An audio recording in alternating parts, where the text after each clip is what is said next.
네, 영화계 169화 2부로 돌아왔습니다. 2부에선 로라에 대한 시놉시스와 함께 영화에 대한 자세한 이야기를 나눠보도록 하겠습니다. 뉴욕의 경찰 마크 맥퍼슨은 살인사건을 담당하게 됩니다. 아파트에서 로라라는 여성이 얼굴에 총상을 입은 채 발견된 거죠. 네. 그래서 정확하게 범인이 누구인지 아직 예측할 수가 없습니다. 네. 그리고 맥퍼슨은 그 과정에서 죽은 로라를 사랑하게 되는 통제할 수 없는 자신의 충동을 맞닥뜨리게 되죠. 40년대 작품인데도 저는 보면서 내용 꽤 재밌다라는 생각이 들었어요. 구성도 그렇고. 그러니까 형사가 취조를 하는 동시에 플래시백을 통해서 과거 이야기가 흐른 다음에 다시 현재의 이야기가 돌아온 다음에 범인은 누군가에 또 찾는 그 미스테리야. 형사가 죽은 로라를 사랑하게 되는 그 두 가지 이야기가 좀 겹쳐 있잖아요. 그게 또 매력적인 포인트가 있는 영화인 것 같더라고요. 꽤 재밌게 봤습니다. 네, 로맨스와 미스테리 스릴러가 결합되어 있지. 그렇죠. 뭐 시대적인 배경을 잠깐 짚자면은 44년인데 이 시기가 할리우드 최고의 시절이기도 하지. 그래서 명작들이 아주 많이 나왔던 때고 이 시기에 고전 할리우드가 완성되었다고 봐도 과언이 아니지. 이 시기를 넘어가서부터 이제 TV 시대가 개막하면 이제 트렌드가 완전 달라지잖아. 네. 고전적인 영화 제작의 노하우는 최고조에 오른 그런 시기라고 볼 수 있지. 그래서 지금 봐도 그렇게 올드하다고 그런 생각이 안 들잖아. 그쵸. 충분히 현대 각본으로 각색할 수 있을 것 같고. 네. 저는 보면서 로라라고 하는 캐릭터가 되게 미묘한 매력이 확실히 있는 것 같더라고요. 외모도 그렇긴 한데 미인방명이라고 해야 되나? 이 여인 근처에는 무언가 에피소드가 끊이질 않는구나. 본인이 자의로 에피소드를 만들어내는 게 아니더라도 주변에서 계속 이런 거리들이 만들어지는구나. 그래서 이 여인의 주변에는 로맨스와 미스터리가 있을 수밖에 없는 것 같다라고 하는 그런 캐릭터랑 잘 결합돼서 내용이 잘 전달된 게 아닌가 약간 그런 생각을 좀 해봤어요. 인물 구도를 정리해보면은 육각관계라고 할 수 있잖아. 아, 육각관계. 그쵸. 그러니까 삼남 삼녀의 관계니까 육각관계가 맞긴 한데 그 중에 여성 두 명은 사실 쩔이란 말이야. 사실상 로라와 세 남자들의 이야기지. 한 명은 약혼자인 셸비 카펜터, 한 명은 스폰서였던 와일드 라이데커, 그리고 또 한 명은 지금 이 사건을 수사하고 있는 형사. 네크로필리아에 빠진 마크 맥퍼슨이지. 네. 한 여자를 두고 세 남자가 벌이는 각축전이 볼거리잖아. 네. 근데 이게 재밌는 게 이 사람들이 로라를 중심으로 뭉쳐있지만 사실 로라하고 연애하는 게 아니야. 나름의 방식으로 로라를 전유하지. 그쵸, 그쵸. 그러니까 로라 자체를 받아들이기보다는 로마의 어떤 이미지를 포획하는 사람이란 말이야. 맥퍼슨이 결정적이지. 맥퍼슨은 로라를 처음에 본 적도 없었어. 네. 얼굴도 몰라. 맞아요. 근데 뭘 보고 사랑에 빠지냐면 로라의 초상화를 보고 사랑에 빠지지. 이게 아주 알레고리하단 말이야. 이 로라의 초상화는 영화의 내내 등장하고 심지어 로라가 복귀한 이후에도 존재감을 과시하는데 보다 보면은 이 초상화가 너무 노골적이다 보니까 이런 생각이 들지. 아, 이 사람들은 로라를 보고 있는 게 아니라 로라의 초상화를 보고 있는 사람들이구나. 그 대표 주자가 마크 맥퍼슨이고 그리고 이건 라이데커에게도 적용되는 거지. 이 초상화는 사실 로라의 전 남친이라고 할 수 있는 화가가 그려준 거란 말이야. 그리고 라이데커는 이 화가를 떼어내는 데 일조를 했고 그런 식으로 이 로라의 초상화의 헤게모니를 갖게 된 거고 근데 이 로라의 초상화를 자기만 가질 수 있는 게 아니지. 셸비라는 놈도 와가지고 틀딱하고 놀지 말고 나하고 놀자라는 식으로 초상화의 소유 권한을 탐낸단 말이야. 그리고 이제는 마크 맥퍼슨이라는 형사가 가지고 자기가 갖겠다고 하네. 여기서 독점욕이 자극되는 거지. 그 모든 쟁탈전과 각축전은 로라는 없는 상태라는 거지. 오로지 로라의 초상화만 있고 이 초상화를 두고 다투는 세 명의 남자들만 있는 거지. 한마디로 로라의 이미지만 존재하는 거지. 로라의 시뮬라크만 존재하는 거지. 로라 자체가 존재하지 않는 거다. 이 사람들이 생각하는 자기만의 판타지 이걸 갖고 싸우는 거다 라는 것을 보여주는 게 초상화의 기능이라는 거지. 그들 각자의 로라의 이미지를 쫓고 있었던 거구만. 저도 비슷한 생각을 했던 것 같아요. 이 영화 보면서 로라라고 하는 캐릭터가 어떤 외모인지 어떤 성격인지 드러나는 적이 거의 없다고 생각이 들어요. 오히려 형사 같은 경우에는 라이데커의 이야기를 통해서 로라의 이야기를 상상하게 되죠. 그렇지. 제대로 그 이미지를 실체를 마주하는 게 아니라 라이데커와 있었던 일들, 또 뭐 파티에 데려가서 있었던 뭐 여러 가지 일들, 화가가 그림을 그려줬을 때 여러 가지 일들. 그러니까 로라라고 하는 그 사람 자체의 매력을 느끼는 게 아니라 누군가가 있는데 많은 사람들이 불나방 뛰어들듯이 이 불에 뛰어드는구나. 과연 무슨 매력일까? 그것에 사람들이 홀리고 현혹이 된다는 느낌을 많이 받았던 것 같아. 그래서 자신이 상상하는 이미지를 쫓는 것도 말이 되지만 그것을 쫓고 있는 여러 사람들을 보고 아 저건 뭔가 가치가 있는 것 같다. 마치 맛집에서 줄 길게 서 있으면 저게 무슨 메뉴인지 상관없이 일단 먹어보고 싶은 그러니까 그런 것과 비슷하지 않을까. 로라의 주변에는 항상 남자가 끊이지 않고 회사까지도 찾아와. 라이데커 같은 엄청 유명한 사람도. 그럼 주변에서 이 여인을 어떻게 보겠냐는 거야. 다들 저 여인은 무언가 있나 보다. 무언가 매력적인 면모가 있나 보다. 이 사람 자체를 보지 않고 주변의 사람들의 아우성을 보고 이 사람의 가치를 매긴다는 느낌이 들어서 진짜 실체와 이미지를 대면하기보다 그 주변 것을 사람들이 더 사랑하는 것 같다라는 생각이 들기도 해요. 그게 결정적인 게 로라가 죽지 않았는데 로라가 죽었다고 생각하고 많은 사람들이 모여들게 되잖아요. 근데 막상 로라가 새롭게 나타났을 때는 또 주변 사람들의 반응 때문에 그걸 사실대로 얘기 못하고 있잖아요. 그리고 재밌는 게 네. 이 영화의 전반부는 왈도 라이데커가 화자잖아. 그쵸. 그러면 사실 이 이야기는 신뢰할 수가 없지. 왈도만의 상상일 수도 있는 거잖아 사실. 아 그러네요. 자기 유리한 대로 꾸며낸 진술일 수 있고 한마디로 라이데커의 내레이션 자체가 일종의 초상화의 기능을 하는 거지.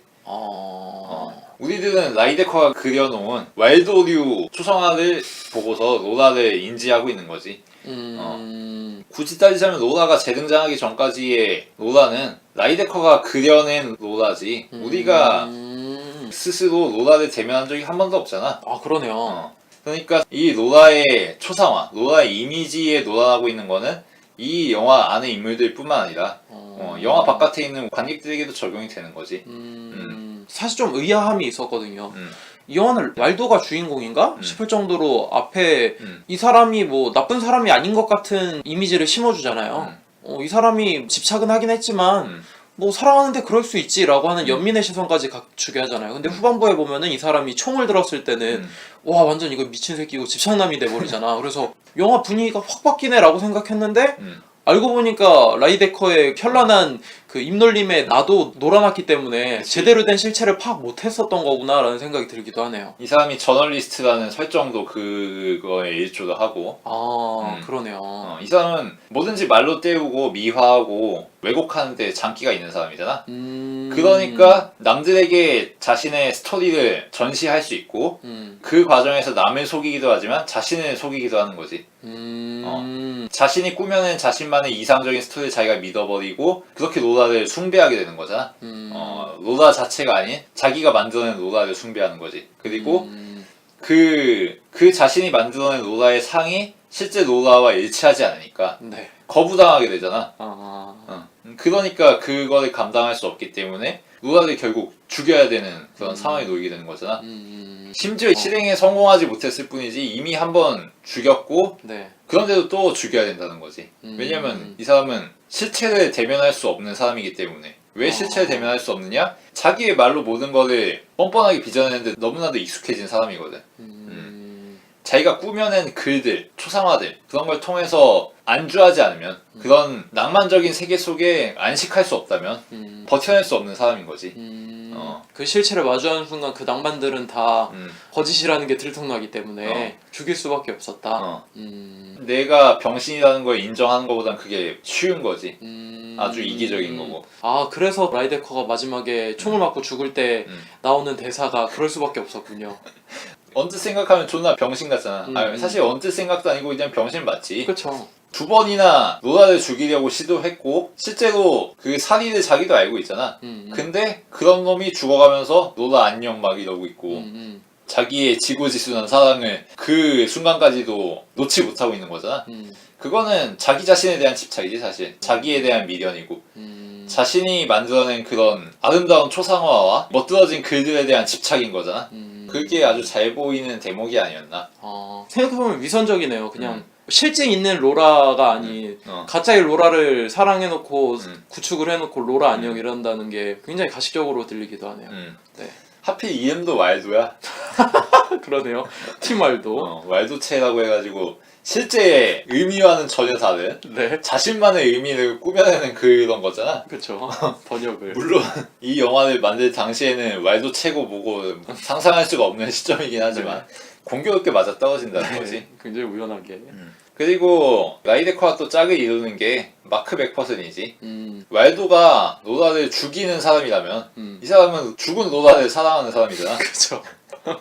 죽여서 사랑하는 사람이 있고 죽어야만 사랑하는 사람이 또 있다는 거지. 네. 그리고 로라가 실제로 살아 돌아왔을 때는 자신의 지분을 행사할 수가 없지. 왜냐면 자기는 형사일 뿐이거든. 그렇죠. 이 사람이 골 때리는 게 로라에게 사랑에 빠졌어. 근데 이거를 대놓고 드러낼 수가 없잖아. 그쵸. 그러니까 자신의 지위를 활용해가지고 합법적인 범주 내에서 로라를 탐구하고 뒤를 캐고 집착을 하지. 네. 그래서 로라가 사람들과 주고받은 편지라든가 일기라든가 그런 로라의 개인적인 단서들을 하나하나 추적하잖아. 집착적으로. 그리고 작품 후반부에 로라와 1대1 대면을 하지. 그렇죠. 로라를 살인범으로 지목을 하고서 네. 진술을 듣겠다는 그런 명분으로 취조하는 식으로. 아주 객관적이고 합당한 명분이 있는 거잖아. 근데 사실 들여다보면 이 사람은 로라하고 어떻게든 1대1로 대면하고 싶어서 네. 조금이라도 좀 개인적인 시간을 나누고 싶어서 그런 걸 부정할 수가 없지.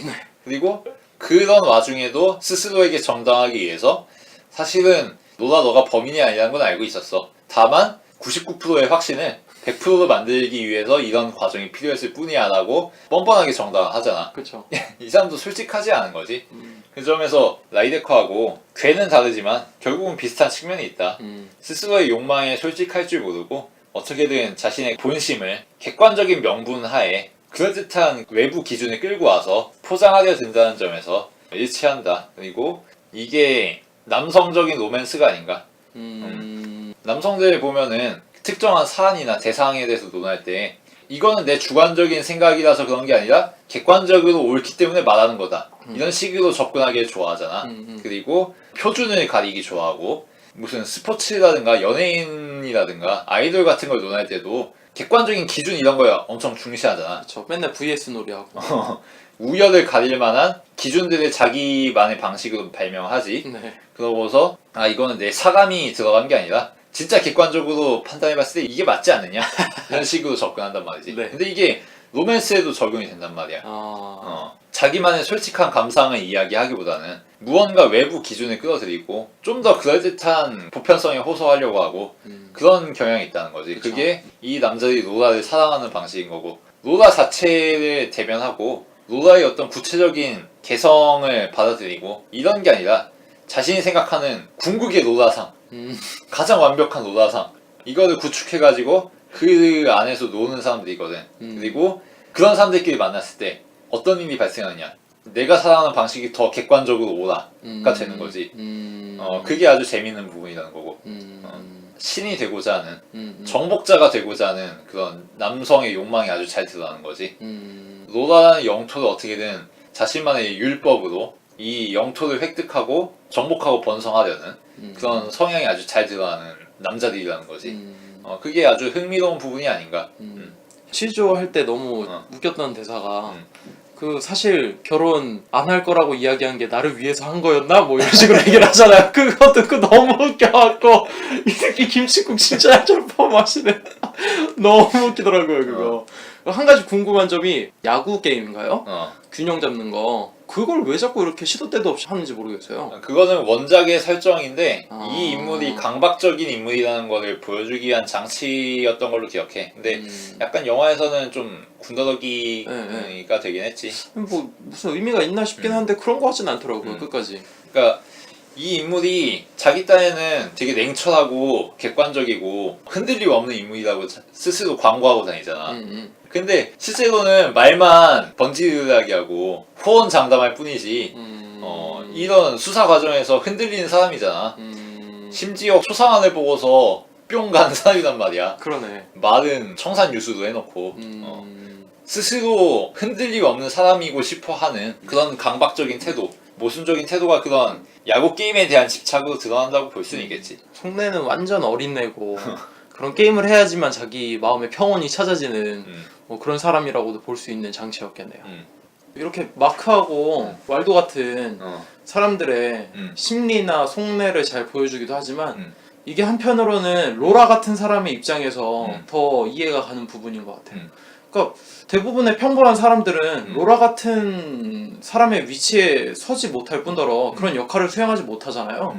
왜냐면 로라만큼 매력적이지 않으니까. 로라 같은 사람이 그렇게 희소성 있는 매력이 있는 사람들이 받을 수 있는 그런 상황인 거잖아요. 겪을 수 있는.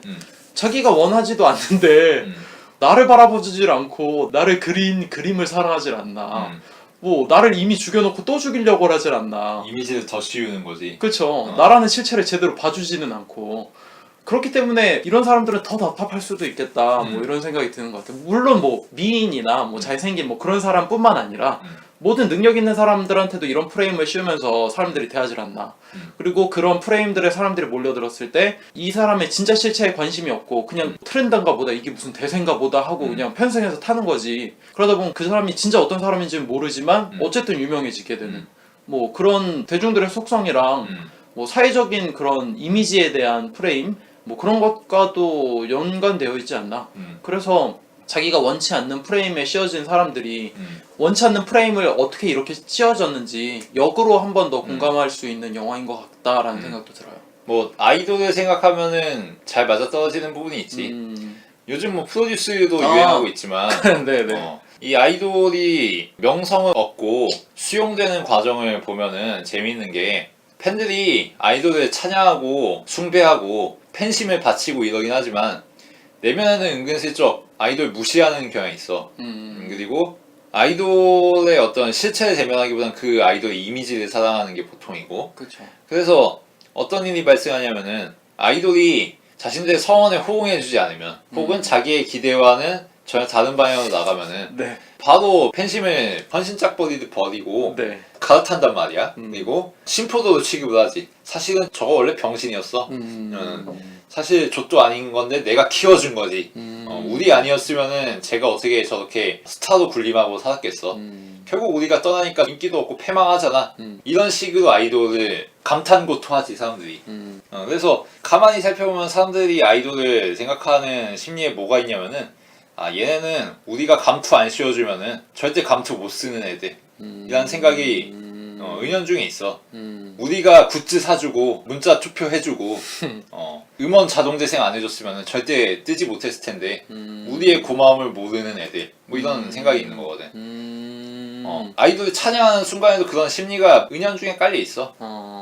그런 식으로 사람들은 아이돌에 자신만의 이미지를 더 씌우고 그 아이돌이 갖고 있던 평소의 그런 지배욕, 권력욕 이런 것들이 발현된다는 거지. 이게 보니까 왈도랑 너무 잘 맞는 얘기네요. 왈도는 진짜 말 그대로 그 로라를 처음부터 컨택을 해서 일을 소개시켜주고 여러 가지 유명한 사람들을 직접 소개시켜줘서 스스로 성장시켰잖아요. 유명하게 만들어주고 마치 아이돌 직캠 찍어서 이곳저곳 커뮤니티 사이트에 올려서 역주행하게 만들듯이 국민 프로듀스인 거지. 그런 거죠. 로라의 프로듀스인 거지. 그러니까 로라를 소유하고 싶은 거야. 근데 자꾸 다른데 결혼하고 이제 엇나가니까 이제 가질 수 없으니까 부셔버리고 싶은 마음에 총으로 쏴버릴 수밖에 없는 거고 한 번 죽였는데 두 번 못 죽이겠어. 당연히 자기가 만든 실체가 자기를 벗어나려고 하니까 죽여버리고 싶은 거지. 그 와중에 또 웃긴 건 형사가 또 다른 자신만의 로라를 만들어내서 내가 그녀를 지키겠어라고 하는 그 악순환의 반복.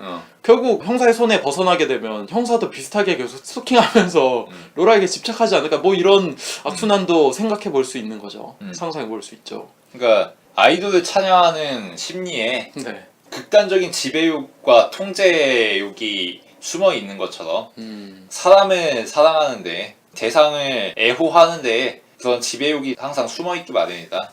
그런 측면을 좀 짚어볼 수 있지 않나? 네.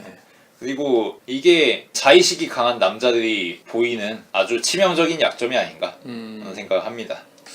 이게 아이돌로 비유하니까 너무 재밌는 게 로라는 결국 아이돌의 위치에 서 있는 거잖아요. 영화에서 보면. 그러면은 진티언니는 결국 아이돌을 연기한 거나 다름없는데 아이돌의 의무는 뭐야? 팬서비스잖아. 팬서비스 하다가 병에 걸려가지고 애를 유산하게 된 거 아니야. 결국 이게 현실과 결코 떨어질 수 없는 상황인 거죠. 그 전 연도에 팬과 만나서 그런 병을 얻고 병이 전염되고 네, 병이 전염되고 그것이 애를 잃게 되고 또다시 결국 이런 아이돌의 영화에 출연하게 돼서 그녀 이미지가 다시 각인이 되는 그런 악순환의 반복. 현실이랑 굉장히 맞닿아 있는 부분이 배우 자체가 있었네요.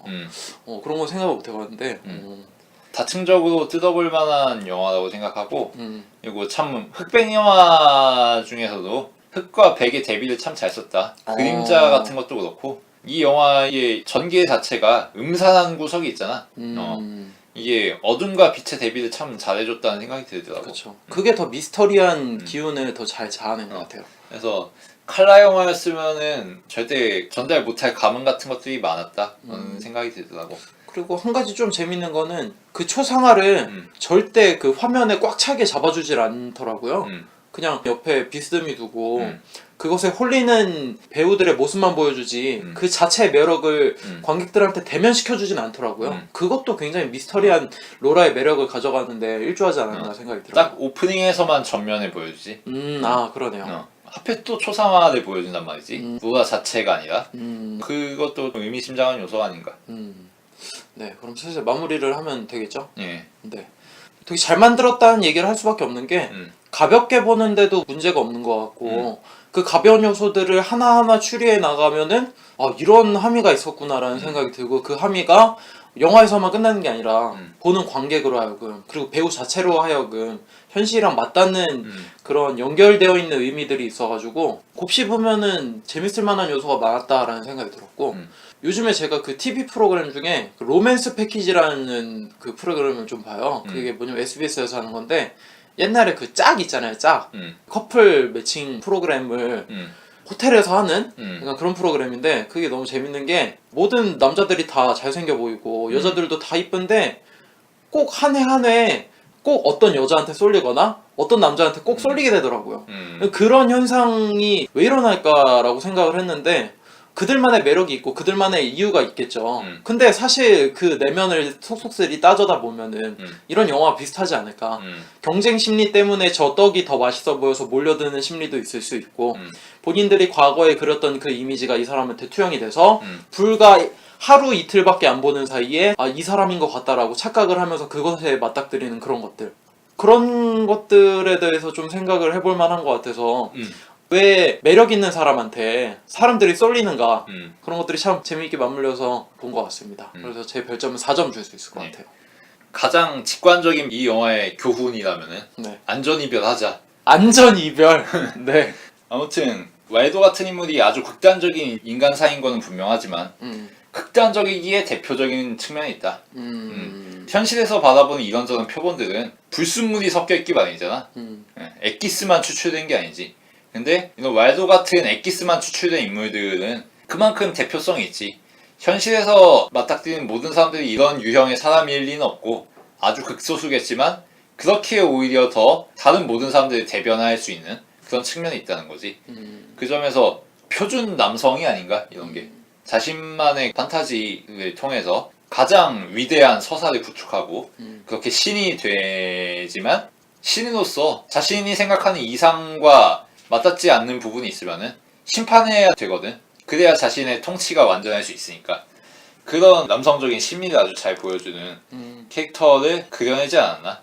그 영화는 매체의 문학적인 측면만 따져놓고 보면은 이미 1940년대의 할리우드는 더 발전할 게 없었다. 그 이후에는 다른 방식으로 다른 영역에서 영화는 매체의 특성이 개척되고 범위가 더 넓어진 거지. 문학으로서의 영화만 놓고 보면은 이미 이 시절에 완성되어 있었고 더 나아갈 게 없었다. 그런 생각이 듭니다. 그래서 4점 주겠습니다. 높네요. 저는 근데 사실 이 영화가 미스터리 영화로서 더 한 발짝 나아갔으면 좋겠다고 생각했던 게 아까 판파탈 얘기를 했는데 그런 요소가 조금 들어갔으면 좋겠다라고 생각을 했는데 그게 어렵지 않을 거라고 생각을 하거든. 뭐 예를 들어서 왈도가 총에 맞은 다음에 로라가 의미심장하게 미소를 살짝 짓는다든지 그런 것만 있어도 저 여자가 우리가 봤을 땐 여태까지 우리가 스스로 착각한 이미지 속에 빠뜨려 넣어 있었는데 알고 보면 저 여자가 이런 것들을 의도해서 우리가 빠지지도 않았을까? 라고 하는 미스터리 요소를 조금만 더 심어줬으면은 반전의 매력으로 더 다가올 수 있지 않을까. 그러니까 로라가 사실 살아있었고 나타나는 것 자체는 그 영화의 하이라이트라고 느껴질 정도로 놀라운 반전 요소이긴 하지만 거기서 머물잖아. 그냥 로라는 그냥 선의의 여인처럼만 그려지는데 진짜 스릴러적인 요소를 가미했더라면은 로라가 여태까지 한 번도 보여주지 않은 음침한 미소라든지 그런 눈빛으로 영화가 마무리되었더라면 영화가 좀 더 신선한 충격을 주면서 끝나지 않았을까라는 생각도 해서 그 부분이 조금 저 개인적으로는 아쉽지 않나라는 생각을 해봐요. 이 모든 꼬임이 사실 그녀가 알게 모르게 의도한 거였다. 뭐 이런 식의 결말. 뭐 그것도 재밌을 것 같긴 한데 네. 사람들이 파면하는 이유가 노다 때문이 아니라 자기 자신 때문이라는 그런 게 더 깔끔하지 않나 싶어서 이게 노다의 유혹 때문이 아니라 자기의 착각 때문에 자기 자신을 파멸로 이끌어 나간다는 게 좀 더 흥미로운 결론이 아닐까 싶거든. 하긴 제가 말하는 그런 결말이면 좀 더 장르적인 쪽으로 속할 염려가 더 크긴 하네요. 아마 이런 방향이면 괜찮을 것 같긴 한데, 그러니까 노다의 등장이 좀 더 뒤 시점이고 좀 더 극적인 방식으로 거기서 결말이 매듭지어졌으면은 좋았을 거라는 생각을 해. 그러니까 왈도가 노다를 두 번째로 죽이는 사건과 노다의 재등장이 거의 같은 시점에서 일어나는 시기였으면은 좀 더 극적인 게 있지 않았을까. 왜냐면 그 이후에 수사 과정이라든가 좀 시시콜콜한 장면들이 생략이 되는 거잖아. 그랬으면 좀 더 노다가 신비하긴 했겠지. 그 얘기를 하니까 게임의 법칙이 좀 생각나는 것 같기도 하고, 게임의 법칙에선 클라이막스가 완전 후반부에 치우쳐져서 그게 되게 극적인 요소로 작용하잖아요. 이 영화는 로라의 등장이 조금 빠르긴 했지만 뭐 스미스가 얘기한 그들 각자 착각했던 로라의 이미지를 이야기하고 싶어서 좀 더 빨리 등장시킨 것 같기도 하고, 네, 뭐 여러 가지 생각이 듭니다. 네, 오늘 저희가 다룬 영화 로라였습니다. 다음 주에는 제가 들고 오는 작품을 통해서 이야기 나누도록 하겠습니다. 네, 오늘도 들어주셔서 감사합니다.